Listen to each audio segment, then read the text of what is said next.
You're tuned in to Season 3 of the Bird Joy podcast, hosted by Dexter Patterson and Jason Hall. This podcast is for all the homies across the globe, a place to celebrate birds, community, and joy together. We're back with more stories from the birding world, more voices doing dope work in STEM, and more reasons to get outside and enjoy the birds. Are you ready for some bird joy? Let's go.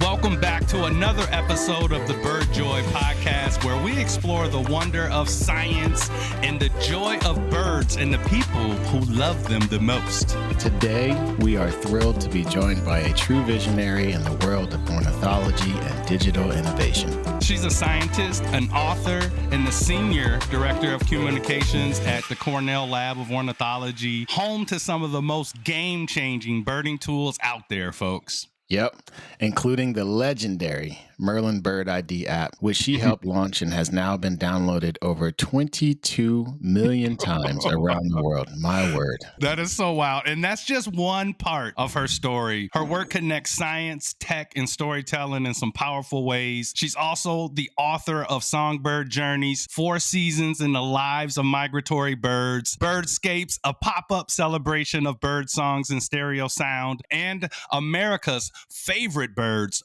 40 Beautiful Birds to Color. That is incredible. Please join us in welcoming the incredible Dr. Miyoko Chu to the Bird Joy podcast. Welcome, Dr. Chu. Thank you. That's the most special intro anyone has ever given me. So thank you. I'm so happy to be here. Hey, like we said last week when we were chatting with Danielle, we take pride in these intros. Yep. We really do. So touched. Thank you. Honestly, it's an honor to have you here. Jason and I, we had the honor of meeting you when we were down at Biggest Week in American Birding, and I came in a couple of days later, and when I arrived, Jason's like, hey, you got to come sit down over here. There's some pretty cool people that I'm having dinner with right now. And we go over there, and there's you, there's Kimberly Kaufman, there's Ken Kaufman, and like all these just fantastic people sitting at a dinner table, just talking about birds and life. And it was just amazing. And when I found out that you were one of the people that helped to launch the Merlin Bird ID app, like from that moment, I was like, what? Like, who is this amazing human being? But when I think about something like Merlin, there had to be some sort of spark for you when it comes to birds. What was your like spark moment? Like what was a moment early on in little Miyoko, when you were like, I like birds, and like knew that they would be a part of your career? Wow, yeah, definitely. It happened in Little Miyoko about age 10 or 11. Yeah, I grew up in the Bay Area across from San Francisco. And now and then my parents and I used to go over into the city, maybe get some Chinese food, look in the grocery stores. And there was this one time that I was walking down a street in San Francisco, and we passed a truck. When I peered inside, this truck was full of cages of birds. Oh, like some of them were chickens, no doubt. But I bet you there were different kinds of birds. What I do remember is the cages of pigeons. And I started to cry because I was pretty distressed, seeing them all cooped up in cages. But also I knew that they were destined for somebody's dinner table. And that made me feel sad. So, I'd been like any ordinary kid. I hadn't paid any more attention to birds than any other kinds of things around me. But I definitely had a moment where I was sad. And the most amazing thing is that my dad just decided on the spot, we're going to rescue some of these pigeons. And so he took out his wallet. He paid, I think they were super cheap. Like, I feel like they were only $2 each or something like that. And they got taken out. Their legs were kind of wrapped up and they were put in brown paper bags and handed to us live. I was, of course, as any kid would be, really excited. And so we drove back across the bridge, back home, had nowhere to put these birds. But my dad helped me build a coop in our backyard. We got Oh, some wow. shipping pallets for the floor What? and some chicken wire for the top. And we ended up being able to put the birds in there, and then I could sit in this coop with them. And that's how my spark started, sitting in a pigeon coop. That is incredible. That is a great visual image for me too. Just 10-year-old you, just sitting, chilling with the pigeons, enjoying the company and the vibe, right? That's absolutely incredible. Shout out to your dad. Oh my gosh. I only realized later that he had raised pigeons as a boy in Shanghai. And I bet you that helped him make that leap. Like, yeah, we can do this. We can take these pigeons home and they can fly out of the coop. And Jason, you're talking about the vibe.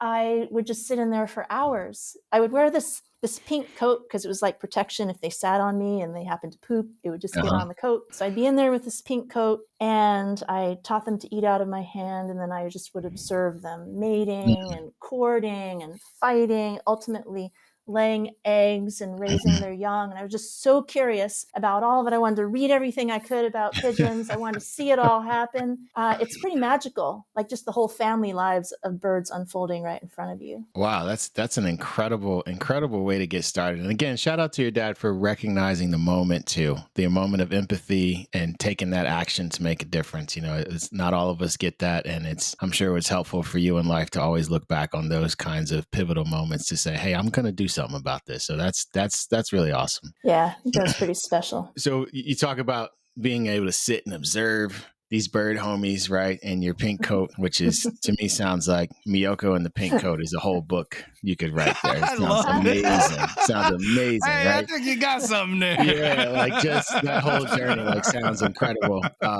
But you have authored your own books, right? Songbird Journeys, Birdscapes, America's Favorite Birds. And it sounds like some of these experiences may have been the things that inspired you to write those. So what do you hope readers take away from those things? And particularly with the Birdscapes book, like that pop-up is so visually stunning. Like, what do you want people to get from those? Yeah, well, definitely. I think the common thread through all of them is just this sense of wonder about birds and really celebrating both the amazing things that they do, the mind-blowing things that they do, but also just the way they make us feel, whether that's peaceful, joyful, or curious, all of those things. Yeah. Birdscapes was one that came about where the publisher wanted to hire a pop-up artist to create each spread. You open it up and a habitat is going to pop up, and some birds are going to pop up in the habitat. And they wanted to engineer the sounds of the landscape. So we are really fortunate to have the Macaulay Library here. That is the world's largest collection of natural sounds and behaviors, as we say, of animals. And we were fortunate to be able to create what some of these 7 soundscapes would be like as you are looking at the pop-up. So that's how the origin of that. The thing that hit me as I was writing the little blurbs for this book is that there's 7 habitats. And I was writing about some of them where I'd never been in person.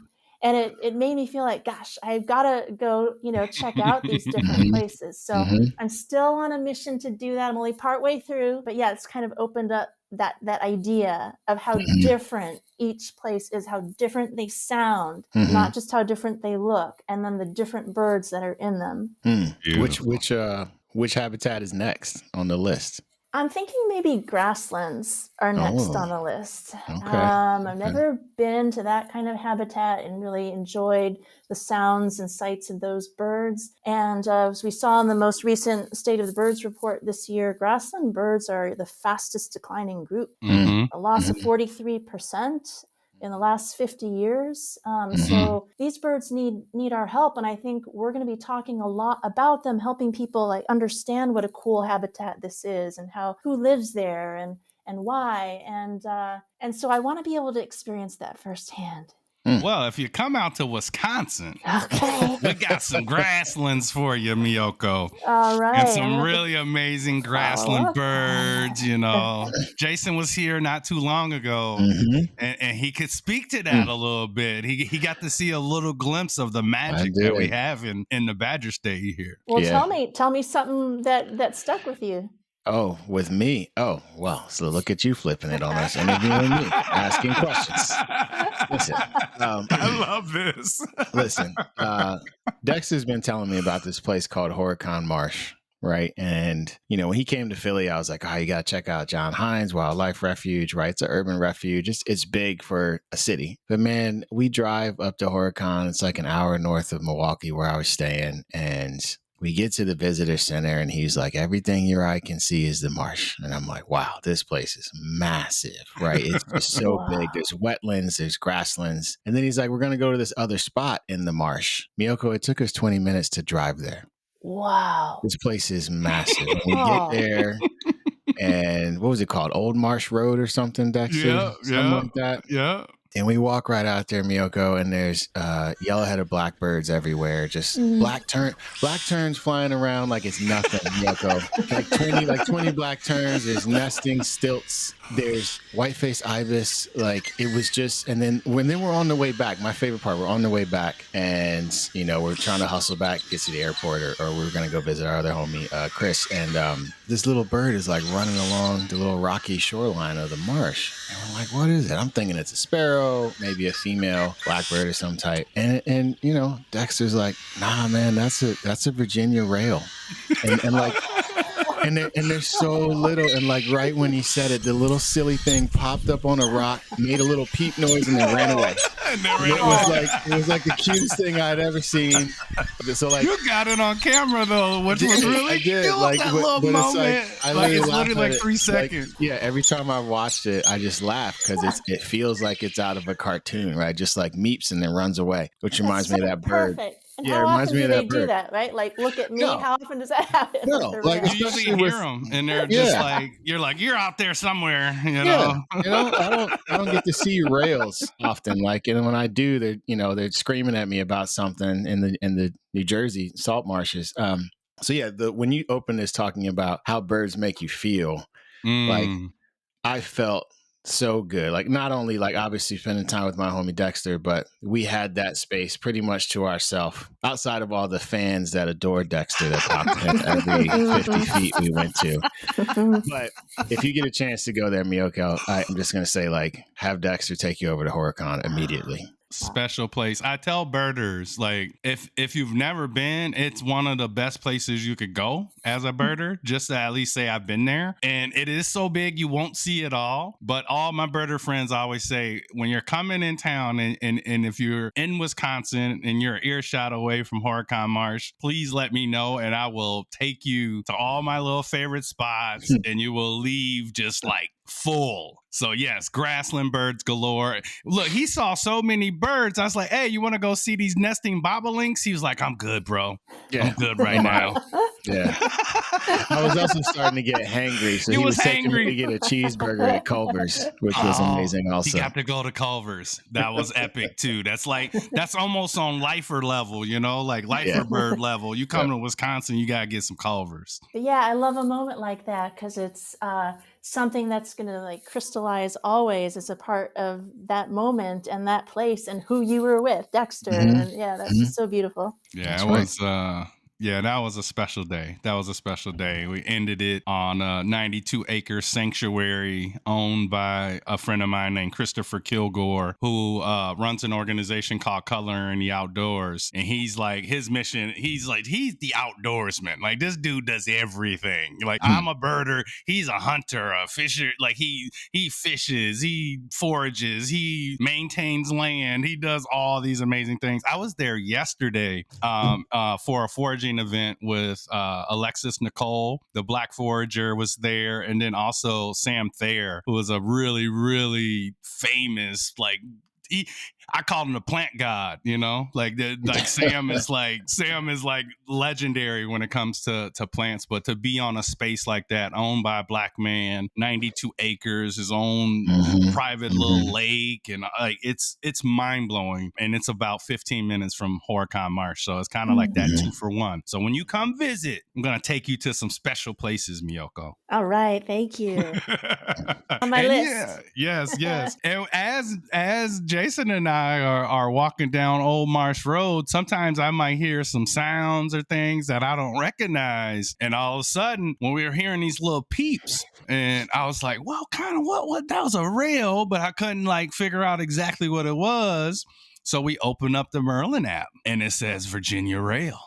And I was like, oh my goodness, this is so cool. And it's like guiding us down this road. And it's like within 5 feet of us. So I'm like, I use the tool. All these people use this tool all over the world. Like Jason said in the intro, over 22 million people. What was the inspiration behind the creation of the Merlin app? Yeah. I mean, honestly, the inspiration was seeing how many people were attempting to ID birds back at a time when we didn't have such tools. Mm-hmm. So I think these ideas came up around 2008 or 2009. Remember, there's a fiscal downturn, and I work with the team that builds the All About Birds website here at the Lab of Ornithology. We really wanted to do more for the website, but we didn't have the funding to do anything more. We couldn't hire a web developer. And we said, let's put our heads together. Like maybe we can come up with a proposal that could help us get some funding to do something for this. And so we got in a room, and it was with our web developer and our other web designers and web team. And we were looking at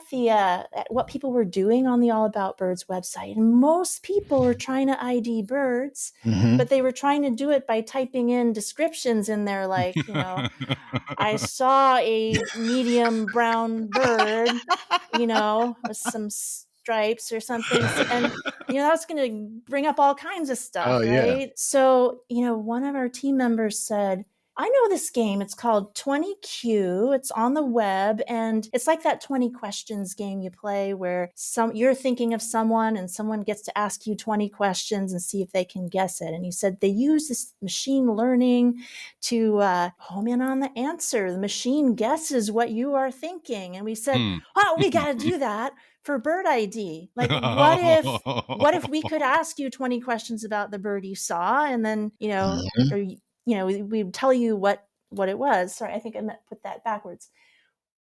You would tell us clues in 20 questions about the bird you saw, and then we would tell you the answer based on machine learning. So that was the nugget of the idea. What we did was we applied to the National Science Foundation, and we wrote a grant saying, look, this is an idea that we think is so powerful because a lot of people see birds, but they may not have a bird ID book. They may not know somebody they can ask, what is that bird? And the name of a bird is so powerful. It's like when you meet an acquaintance, one of the first steps to becoming their friend is when you know their name. And I think it's similar with birds. When you know the name, I love it. Yeah. You've got a new connection with it. You could also look up more information about it. And it's just like opens this door. And so what if more people knew the names of the birds they're seeing? That was the premise.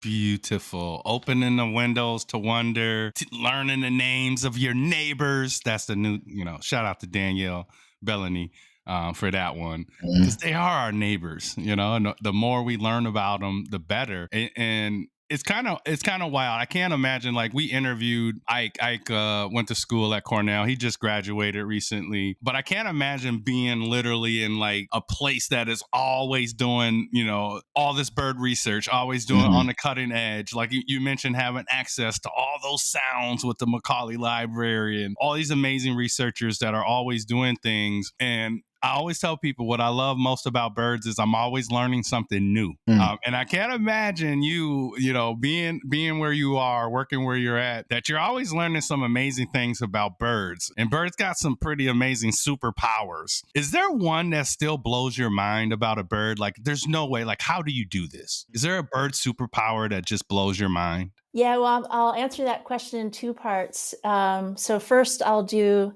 the part that maybe doesn't seem as obvious, but to me, the biggest superpower of birds is that they change people's hearts and minds, and they make us want to do more to connect with the spaces around us and protect them. I think that's an undersung power of birds. And I mean, really, you talked about them being neighbors. They're all around us. And once we start seeing them, getting to know who they are, it's just this amazing power that they draw us in, and it becomes a lifetime pursuit, and it can change our lives. That's amazing. In terms of the more straight out answer, I have to say, just to me, the migrations of birds are the most mind blowing thing. And the fact that they can do it, some of them with such precision, to come back to the exact same spot year after year, the distances they go, the navigational know-how they have. Yeah. It's same. crazy. That's also the superpower that blows my mind. I think Jason said that too, right? Yeah. So 3 of a kind. Yeah. Like I'm always amazed by them and all of them. And it comes up randomly, right? It's not like I'm always looking to be inspired necessarily, but sometimes they just do it. And sometimes they do it through other people. And I missed my opportunity to ask you, but there's probably those same superpowers that people are discovering through migration by using an app like Merlin, right? And have you found any moments where any particular stories of people discovering those birds and you finding out about it that you are probably going to remember for a long time? Any particular experiences where you knew, like, yeah, we did something really amazing? I mean, I think to me, what's really amazing is just, it harkens back to that first superpower of birds. Is just the many moments that are happening with people taking that phone out of their pocket and having that time with birds. So when we were at Biggest Week, I'll give you an example. So Peter Kessner was one of the other speakers. 10,000 birds. Yeah, he's the first person to see. That's crazy. 10,000 birds. 10,000 birds. Like I still wait. It was 10,046 or something. Yeah, he's probably blown past it by now, right? But okay, so think about this comment coming from someone who's seen that many birds. But to him, a story that stuck with him about Merlin and a moment of discovery, personal discovery, is that he was just walking along. I think he said like it was a canal. There's a biker coming down. It was a mom with a couple kids on the bike holding a phone up in the air. And he just had this gut feeling that maybe Merlin was on her phone or something. So he asked her what she was doing. And sure enough, she had Merlin on. And she just said, like, I've got my kids. She didn't have binoculars or anything. She just said, it just helps me see like what else is around here. And I thought that was a pretty amazing kind of moment. It's like you're giving people their own superpower. The phone and the app, right? It's like, I don't want to throw any shade at Batman, but he doesn't actually have any superpowers. He's just got billions of dollars, right? Well, this is a way to take technology and put it in the hands of the users. And I see the same thing around Philly all the time. I see people that have never been to one of my bird walks. I'm just out somewhere getting like a taco or something. And I see somebody standing on the corner near a bird singing with their phone up in the air, and like if you guys had to have a logo for the Merlin app, it would be like a homie just standing there with the phone in the air, And a lot of those people don't even realize that the way the app started didn't even have the sound ID. It did have those 20 questions that you had to go through, right? But the coolest part is when people hear a bird and then they read about it and they're like, oh, bobolinks are rare in Philly. What's going on with them? And they go down the wormhole, right? Do you have any other conservation trends that you see Merlin pushing people towards? And would you say that Merlin is helping us get into this golden age of birding? Yeah, absolutely.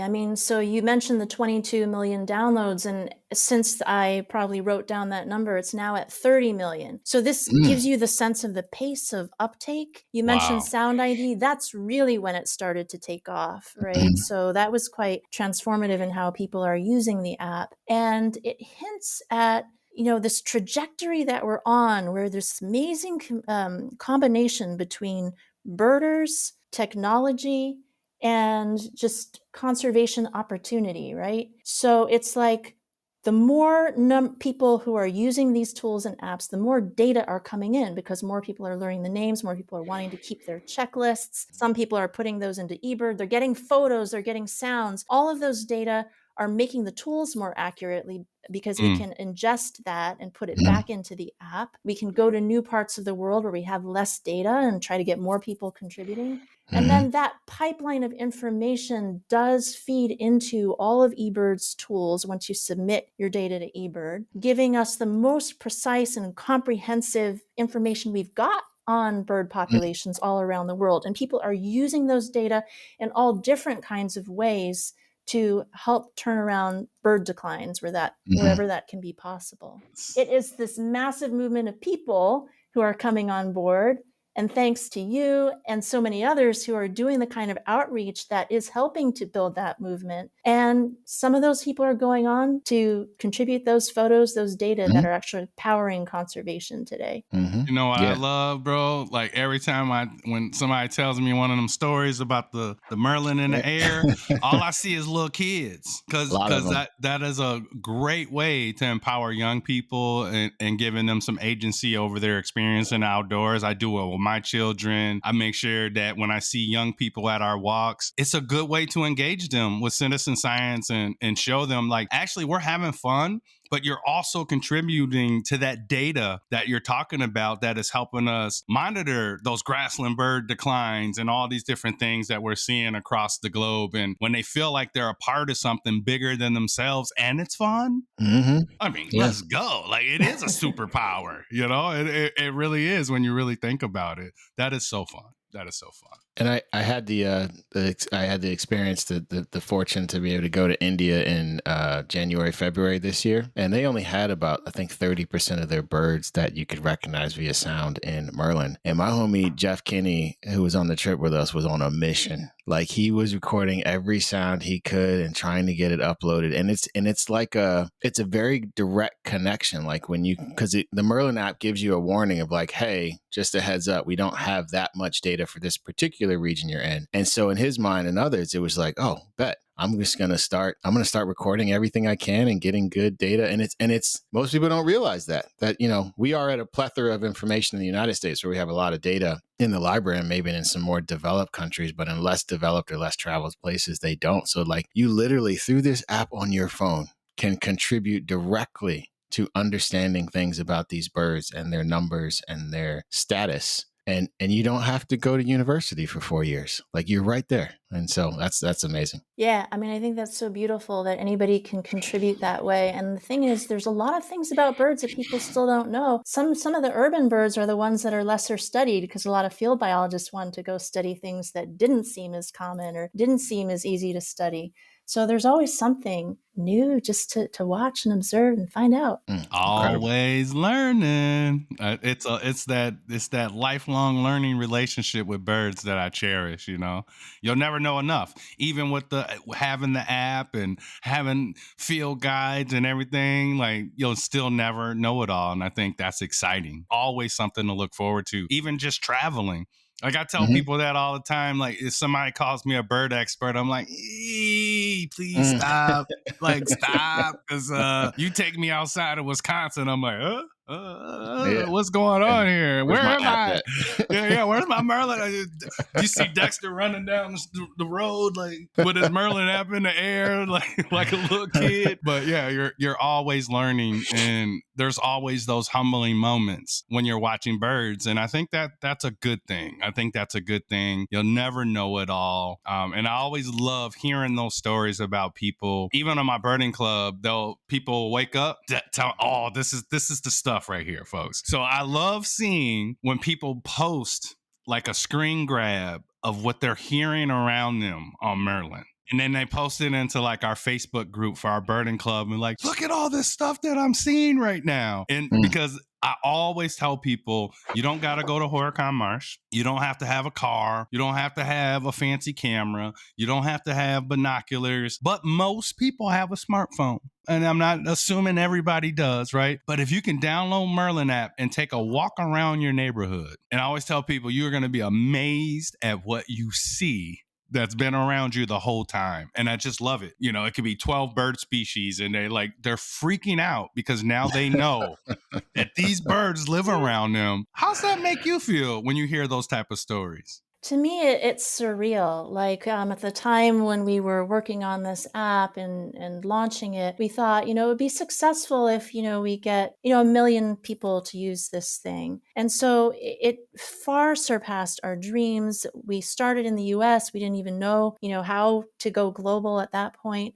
So, I want to just thank Jesse Berry, who has led this project for so long, built a team around it, and built a vision around it. And I want to thank all the hundreds of thousands of birders who are contributing, which make this app possible. And like you say, it's just those everyday moments and things that you discover were right around you the whole time. You just need a little tip to help you cue in. Yeah. We're all in this thing together. That, you know, That's right. I tell that to our club members all the time. Like, you don't need to know what you're seeing. We can figure it out together. It's a community. And when you're thinking about these hundreds of thousands of birders, as we all are out using this app, we're all contributing to this data that is making change, real life change in the world, and it feels good. We're all in this together. It's all about that community. Yeah. And there's another tool that is also one that I really love. So, you know, how we were talking about how some of the most common birds are the ones that we might not even realize or that we don't know much about them. So we have these bird cams at the Lab of Ornithology that are just streaming 24/7. And we have this one on a red-tailed hawk right here on the Cornell campus. So one of the most common hawks that you see all around. But you know what? Watching these cams just showed so many things that we never realized about these birds. I remember one time I was sitting right here at my desk. I just happened to have the screen up, and right at that moment, the egg started to hatch in this red-tailed hawk nest. And the father was the one who was incubating in that moment. Oh boy. And we got to see the egg shell split open, and the father just very tenderly removed this little part around the belly of the chick and kind of pulled it off and cleaned it up. And it was just the most tender thing. And you would never think that such a big raptor could be that tender. And so there's certain things like that that I love being able to watch the journey of a particular bird or family of birds. It takes me back to those days in the pigeon coop. But we could not have seen or shared this type of experience before without having the technology of these cameras and having the live streaming. This is all unprecedented stuff in different ways that people are connecting with birds. And not everyone has the chance to, see birds in Panama, and so we can stream from there. And I feel like there's a real community building around this type of experience as well. Oh yeah, absolutely. And I have a lot of friends that are teachers, and I've met more since we started in color birding. And one thing a lot of them put in their classrooms are these they do have these webcams accessible for different birds in different places, and they use them in their modules, right? And it's something I talked with. We might have talked about it here, Dexter, but all these companies coming out with bird cams for the feeders, right? I think we would miss an opportunity if we didn't start to think about how to put those in classrooms, right? Because it's a very direct connection to the birds right outside the window, right? And I'm just thinking about what you're talking about with the hawk, and I've been pumping my chest out all spring because I have on my little 1/8 of an acre of a yard here. I was not me, obviously, but 2 eastern bluebirds were able to successfully fledge 3 young ones, right, in a box that I put up for the first time. And that was exciting, but I'm at home the other day, just in the back in the morning, having my coffee, and I see gray catbird just fussing around in my yard, chasing everything away, and I'm not sure what's going on. And then I look over, and it lands on, I have some native coral honeysuckle vines. And they're like thick bushes, they got good shade and protection. And I look over, and this stupid little mouth just comes out of the honeysuckle vine. This catbird is feeding this recently fledged catbird baby, and I just sat there for 30 minutes and watched it go find worms, and the baby didn't stay still. It would hop around in the vines, and just being able to spend those moments, right, and that intimacy, those cameras, those webcams, like they provide this to people. And you mentioned your pop-up book and how like you want to go see these places, right? Like I think those webcams serve the same purpose of, all right, kids, today we're going to spend 10 minutes observing the webcam of this harpy eagle. It lives in this place. This is what it does. And this is what's going on with its conservation. I guarantee there's some kids in that classroom that are going to say, all right, go ahead, put that on my list because I need to go there. I need to go see that in person, right? And that may be the scientist that grows up to actually help turn the tide for that species, right? Or any other species in that area. And like, I really want to encourage people to like see these pieces of technology as a collective of tools that we can use to kind of educate and inspire one another. So I totally agree. I think that whole notion of what we can see that we might not otherwise see, there's so many different ways to do that, whether it's through a webcam or one of these feeder cams, through a lot of the sound tools that we're developing now at the Lab of Ornithology to hear the wildlife that we can't see. And now when you go out birding, like when we were out there at Biggest Week on the famous McGee Marsh Boardwalk, the number of people with cameras, right? And increasingly video. And I feel that's a doorway for a lot of people too, is just like what images can they capture? And it's a different way to engage. oh yeah, Dexter was out there. I got some footage of Dexter running around with this ridiculously expensive Sony camera. Shout out to Sony. Dexter needs a camera, so you need to send him one if you hear this. All right. They gave me this big old. Oh, they he gave me was this. out there. I was like, this is beautiful. Thank you very much. I love all this technology. Yeah, you want to send me that setup, Sony? I would greatly appreciate it. Yeah, that's what I'm saying. We got to put it into the air, but it was funny because I had to go. I was like actually kind of working remotely because I had some big meetings that week, so I was like doing some different stuff. I got to the boardwalk like 3 hours later, and I see Dexter walking up. You can tell he had seen some things. He went on a journey with that camera. And I don't think people realize that boardwalk is not that big. Like you probably have community parks that are much bigger, but the amount of birds packed into every 10 yards or so is insane. And you never know what's going to pop up, from a red-headed woodpecker on a snag to a prothonotary warbler coming in and out of a nest hole to a thrush running around down there, right? Like, it's just wild. Yeah. Yeah, gosh, I wonder if you saw maybe the exact same prothonotary warbler that we did, because for me, that's a really special bird because we don't get them that much in this area. Mm-hmm. And so I really wanted to see one that day. And as we were walking on the boardwalk, there was one about 2.5 feet off the boardwalk coming out of this little hole, and it was the most beautiful thing. Yeah, it was the same one. Yeah, the same one. Probably thousands of people got to see this one prothonotary warbler pair. I could have stayed there all day. Yeah. It was sad though, because there were some people that were so worried about getting the picture that they weren't enjoying the fact that they were watching a pair of prothonotary warblers nesting in an actual log, coming in and out of this hole with moss and all this amazing stuff. And I'm like, y'all need to chill out. Do you see what you are seeing right now? Like, you will get the shot. It's literally like 3 feet from you. Don't worry about it, I always tell people, I'm just like, just relax, get back to the joy, get back to being in that moment and appreciating this bird, because you are not promised to see one, whether they may not be common where you are. Here in Wisconsin, they nest here.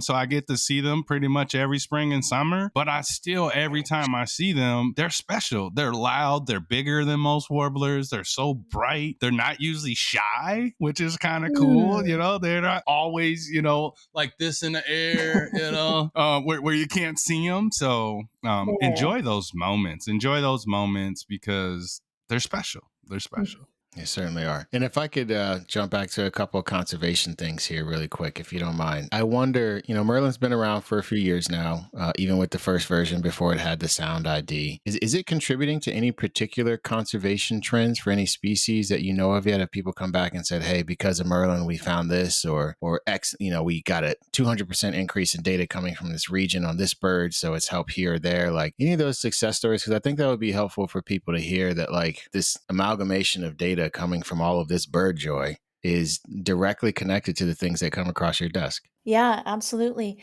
So when people are using Merlin, I think of that as the front door to helping figure out what bird you saw. And then when it comes to submitting the data that we're going to use for those conservation purposes, that's where we looked to eBird.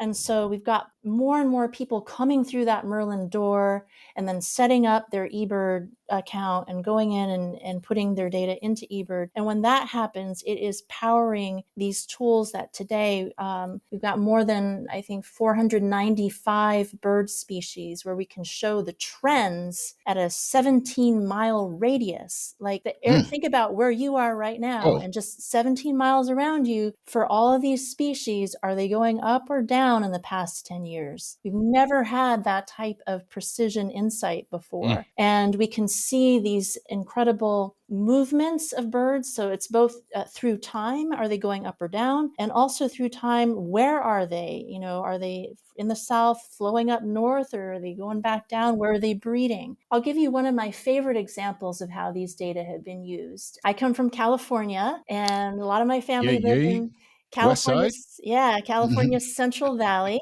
I have some relatives who do farming in the Central Valley. But, you know, the Central Valley used to be this vast, vast wetland. Now it's a lot of agriculture, supports a tremendous amount of food across our country. But it means that there's, you know, less than 1% of those original wetlands remaining for all these migratory shorebirds coming up from South America, flowing over California and then up to the Arctic to breed. So we need to help these guys on these thousands of miles of journeys to be able to stop and refuel. And even though we don't have those natural wetlands anymore, rice fields, it turns out, you can grow them in such a way that they're providing wetlands for birds.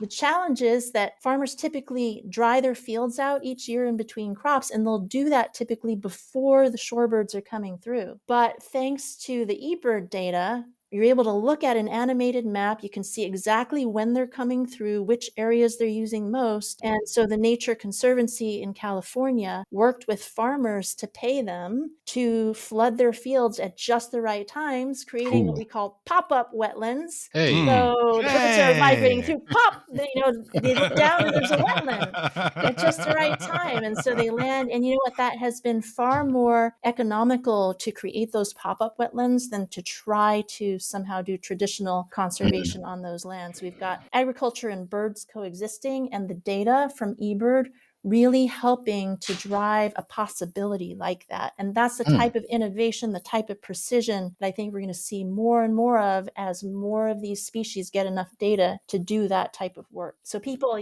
keep submitting those checklists because, that's what powers these kinds of solutions. I love it so much. These conservation efforts are happening. That example with the rice fields and turning them into pop-up wetlands. Let's go. I loved how excited you got too. Like I was like, this matters. Because Miyoko was like, pop up. Yeah. We're gonna pop up on them. We're gonna pop up on y'all out there. Pop up some habitats. We need to pop up more habitats all around the country. I know. That's a great idea, actually. Yeah. When I think about eBird, and you mentioned eBird there briefly, and I'm thinking about Merlin and how people, that's the gateway, or they come in through Merlin and they're like, now I can start to track all these different birds that I'm seeing and create my lists and different things in eBird. Can you speak a little bit to how the Cornell Lab ensures that we're protecting birds while gathering data? Yeah, I mean, so in terms of your question, do you mean like more conservation examples or birding and, not disturbing the birds? Kind of more conservation, but also making sure that we're protecting sensitive birds. I know that they don't show locations for certain birds and things like that. I know that's an example, just kind of a little bit of both. Yeah, that's a good example, that if there's a bird that is going to be sensitive, like in terms of its conservation status or its nesting and not wanting to disturb that nest, they can vary the amount of precision that's going to publicly display. But we do have the data behind the scenes, to inform conservation measures. So that's one thing. But there's just going to be, I think, an accelerating number of these kinds of examples coming up. Another one of my favorite examples is, we were talking about birds in grasslands. Arid land birds are also really struggling. And in some of the sagebrush habitats, you've got declines of these, sage grouse. And one of the Mm. reasons that I learned about is that there's this invasive grass called cheatgrass that has spread over millions of acres now, and it's really flammable. And so these entire landscapes can go up in flames every 3 to 5 years, and then the cheatgrass just grows back in. And the grouse don't like it. It doesn't provide good nesting cover. There's a lot of other sagebrush birds that don't do well in those conditions. But they found that when you can plant the natives, you see the birds rebounding. And now these eBird data can show, okay, where are the areas where if you put in the restoration, you'll get your biggest bang for the buck? Wow. And so that's important because when you have millions of acres of this cheatgrass, you cannot just magically reverse millions of acres. You've got to be Yeah. strategic about it. So those kinds of things are so critical when there's not a lot of funding dollars around. And we got to apply them as best we can. Strategery in Mm. science. Yeah. I love And it. that's that's something that people usually get to too, is like, they get to the point of saying, oh, I want to help these birds. I want to help these sage grouse. Here's the problem with the cheatgrass. And then they start to toil around in their own mind on how would I do that for millions of acres? Like, well, could you burn it? Well, what if burning doesn't help, right? What if it's some sort of perennial that comes back even harder after you burn it, right? What do you do to the rest of the environment? We're dealing with that here with smaller spaces, right? Like we have invasive grasses at some of our national parks near Philly, and they're trying to figure out how to deal with the invasive plants in order to help the birds. But that process is quite destructive sometimes. And it's not always easy. But the beautiful part about this is that like people now can find this kinds of information on a lot of the tools that you're building at Cornell, right? Where they can go as far down the rabbit hole as they want to go. They can get into Merlin, they can get into eBird, they can get into all about birds, right? And one of the beautiful things about that is that it increases this agency for folks to have a connection to the land, where the farmer in rural Pennsylvania can get the same data as the young college student going to school downtown in Temple University in Philly, right? Like they can get the same data, they can get the same information. And so was that part of the design for Merlin, is to make it accessible the same way, or make it equitable to all communities? Yeah, exactly. The idea is that probably so many people have mobile phones these days who may not have a field guide. And so if we can make this kind of information readily available to people on their phones, whether it's eBird data, which you can go to ebird.org and you can explore and you can see all the maps that we've been talking about right for your area.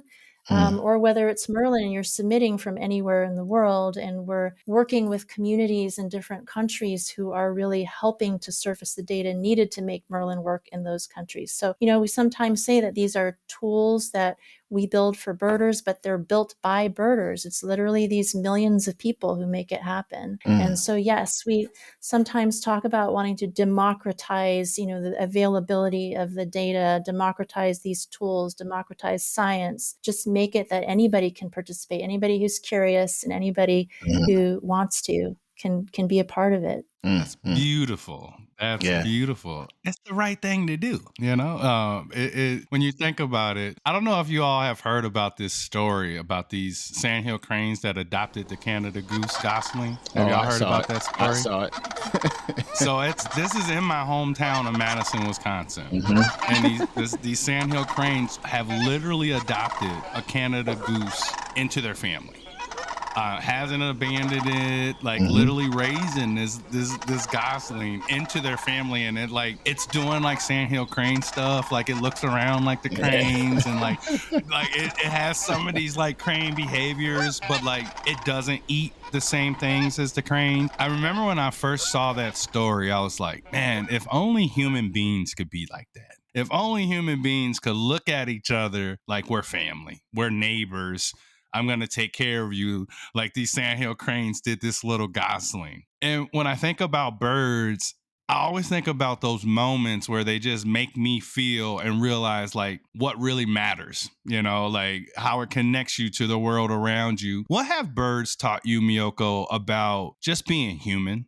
Yeah, I think especially at a time like this where politically our country feels very fractured, birds are a common element that people can relate to. It doesn't matter what your politics, it doesn't matter what your religion, where you live, how old you are. They're an incredibly accessible force that everyone can experience in a common way. And we see, I feel hope because we see that across the US, there's widespread support among all of our neighbors here to value birds and to value our open spaces. So to me, that is a very special thing about birds and about people connecting around them. So you are surrounded by brilliant students all day coming in and out of Cornell, brilliant colleagues. You are brilliant yourself, and all of that context, right? And seeing this golden age of birding kind of come about. What is your best advice for the next generation of young birders that are coming about with all of these things at their fingertips, with this, as you just described, very real need to lean into conservation? What's your biggest advice for them? My biggest advice is to follow your passion. I think for me, it was really important in my life that whenever, my mom was giving me advice about, what was I going to do when I grow up, she just said, do something that you love. And that was just something that I internalized, and I always wanted to do something that I loved, and I've never regretted it for a moment. And the thing is, a lot of young people who connect with birds may not realize there's so many different things to do in your career, and you could make birds a part of it, or you could make sustainability a part of it. I mean, look at the two of you. You've made it a part of your lives and your avocations. And here at the Lab of Ornithology, it's very multidisciplinary. So we have educators, and we have artists, and we have computer programmers and engineers. And honestly, in terms of the emergency that we have with birds declining and so much of nature needing our help, we need people across any profession. And it could be something as simple as just like helping make the windows safer at your workplace. Or it could be, maybe you're working on policy and you're going to help make a policy that's better for birds. Maybe you're a librarian and you're distributing books that are about, there's so many different ways to do it. And so I just want, all our young people to keep that in mind, just build around your passion. And we need people who express that passion in different ways. So very beautiful. well said. All hands on deck. Let's go. To save our little feathered friends, Oh, this has been beautiful. I could continue to talk to you and more and more and more and more. I have so many questions that I could still ask you, but we're gonna wrap this up, but we're not gonna wrap this up until we do a little Bird Joy rapid fire with you, which is, this is kind of like our thing now. I don't think it's going anywhere. It's really my fun. favorite. Yes. So we have to do some Bird Joy podcast rapid fire with you. I'll let Jason start it off. All right. Here we go. What Merlin feature are you most proud of? Oh gosh. So I am most proud of the Sound ID feature because it for so long was difficult to crack that challenge. And it's just been amazing to see it happen in the lives that it's touched. Now you got millions of people running around like this. I love it. What's one AI development you think will revolutionize bird conservation? One of the amazing AI developments is the ability to put a device out in the environment and it's recording everything it's hearing and it's telling you what it heard. And I think that is going to be a game changer in terms of us being able to get a really understanding of what's happening even in the places we cannot put our foot on the ground every day. That's good. All right. What's a conservation challenge you believe technology can help solve? I believe technology can help solve so many conservation challenges that just require people to know that a bird is declining in the area, because until you know that, why would you act upon it? So yeah, I think about the passenger pigeon, a species that was the most numerous bird on Earth that went extinct. And wild. if we can't see those signals, we can't act on them. If you could add any new superpower to Merlin tomorrow, what would it be? It would be to somehow take people from that moment of joy when they do ID that bird to having an idea about something they want to do to keep that bird around. And it could be as simple as doing something in their yard, like that nest box you mentioned, Jason. There's so many different ways to do it, but like I would love to find that little avenue.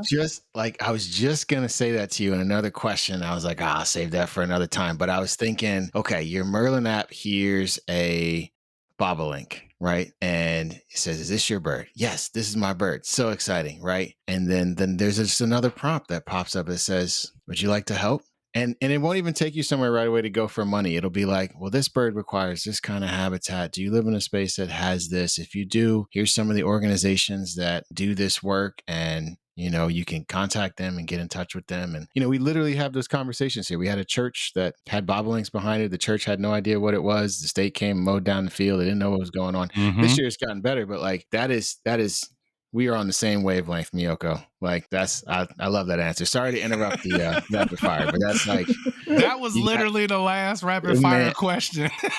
She read our mind a little bit. Yeah, there, I know, right? Like turning the birds into action. That was our last question. So it really was. Wow, incredible.